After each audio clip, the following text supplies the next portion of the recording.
चलिए आज हम अनुच्छेद 32 से 35 तक जानेंगे। संवैधानिक उपचार का अधिकार जानेंगे।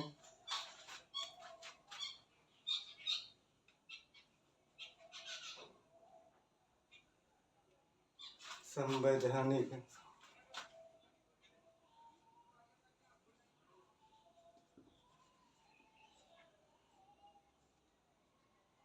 संवैधानिक उपचार का अधिकार।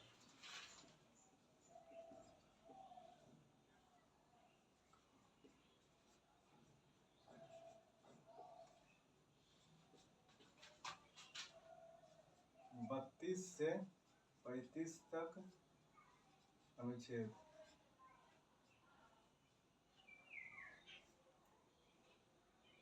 अनुच्छेद 32 से 35 तक जानेंगे। तो पहला जो हम है अनुच्छेद 32 का। अब अनुच्छेद 32 में क्या कहता है? संवैधानिक उपचार। संवैधानिक उपचार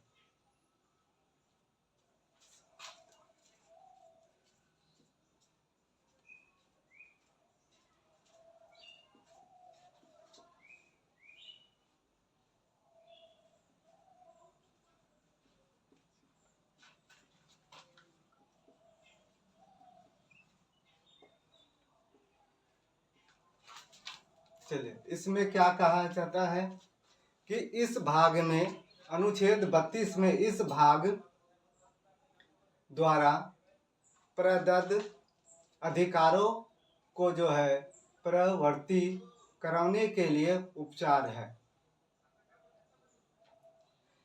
इसमें जो है अनुच्छेद जो है 2 के अंतर्गत कार्यवाहिनियों में राज्य अधिनियमों की संवैधानिक वैधता पर विचार निश्चित है और इसी को अनुच्छेद 2 को ही अनुच्छेद 32 को डॉक्टर B.R. अम्बेडकर ने अनुच्छेद 32 को संविधान का हृदय और आत्मा कहा गया है। अगर आपसे पूछा जाए कि डॉक्टर B.R. अम्बेडकर ने किस अनुच्छेद को हृदय और आत्मा कहा है, तो अनुच्छेद 32 को किसे कहा गया है? अनुच्छेद 32 को क्या कहा गया है? हृदय और आत्मा। ठीक है, तो ये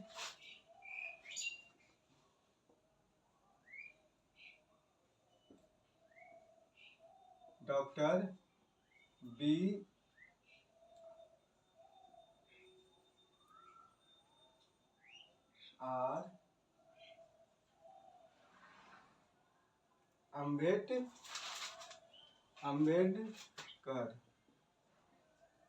अम्बेडकर डॉक्टर अम्बेडकर ने अनुच्छेद 32 को हृदय और आत्मा कहा है। अनुच्छेद 32 को क्या कहा है? B.R. अम्बेडकर ने अनुच्छेद 32 को हृदय और आत्मा कहा गया है। अब देखेंगे दूसरा अनुच्छेद 33। अनुच्छेद 33 में है सशस्त्र बलों का अधिकार।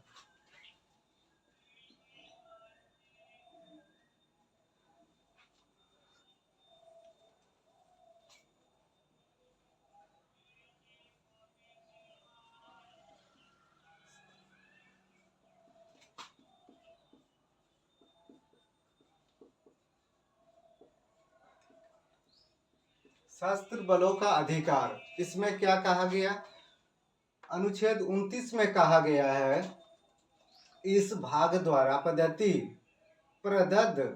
जो है अधिकारों का बल आदि को लागू होने में उपरांतर करने की जो शक्ति होती है संसद की शक्ति है, ताकि वे अपने कर्तव्यों का जो है उचित पालन कर सके और उनमें अनुशासन बनाए रखे।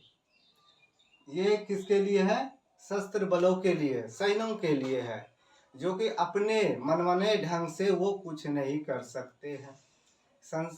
संसद के पास इसका शक्ति है। वे इसलिए इसको ऐसा कहा गया है क्योंकि ताकि वे अपने कर्तव्य को पालन कर सके, जैसे सिपाही वगैरह, सिपाही के लिए है, ये अपने अनुशासन में रहे। ये अनुच्छेद 33 में है। अनुच्छेद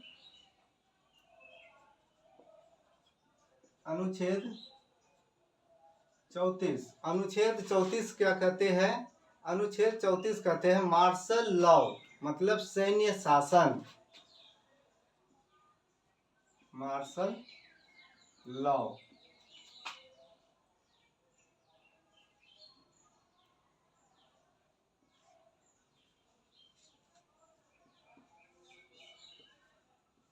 सैन्य शासन, इसमें क्या कहा गया है? अनुच्छेद 34 में जब किसी क्षेत्र में सेना विधि प्रदत्त है तब इस भाग द्वारा प्रदत्त अधिकार का निबंधन है।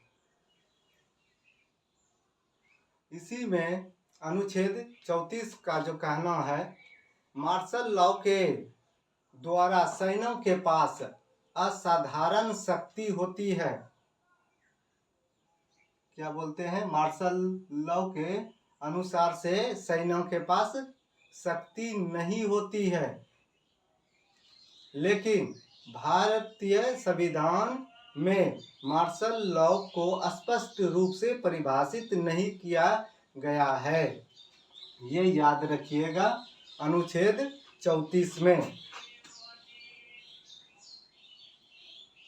अनुच्छेद 35। अनुच्छेद 35 क्या कहती है? ये जो है मौलिक अधिकारों को प्रभावी बनाने के लिए विधान है। मौलिक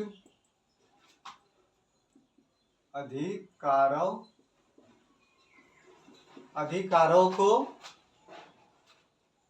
प्रभावी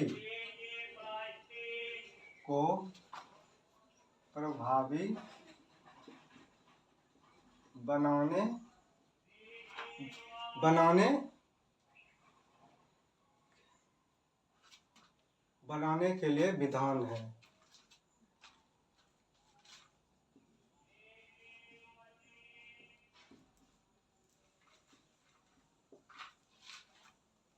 अनुच्छेद 35 में क्या कहते हैं? मौलिक अधिकारों को प्रभावी बनाने का विधान है।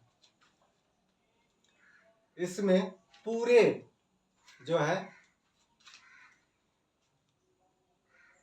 भारत में मौलिक अधिकारों की प्रकृति और उनके उल्लंघन के लिए दंड में एक रूपता बनी रहेगी सभी के लिए।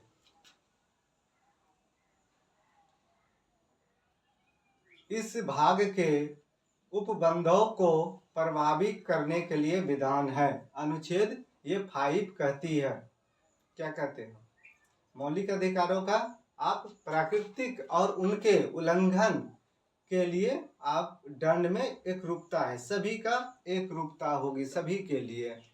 अनुच्छेद लेकिन अनुच्छेद 2 में आप याद रखिएगा, क्योंकि आत्मा, हृदय और आत्मा के कहा गया है। अनुच्छेद में कि जो है किसी नागरिक के मौलिक अधिकारों का हनन अगर होता है, अनुच्छेद 2 में ये क्यों कहा गया है कि हृदय और आत्मा है, बहुत इम्पोर्टेंट है ये।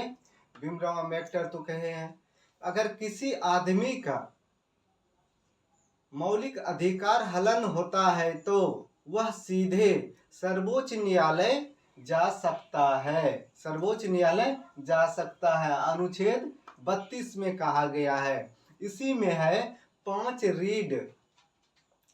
रीट पास है। सर्वोच्च न्यायालय के पास 5 रीट इसने पास किया है। ये अनुच्छेद 32 में, ये याद रखिएगा। ये जो है अनुच्छेद 32 से 35 तक था। आज जो है मौलिक अधिकार का क्लास जो है समाप्त हो गया।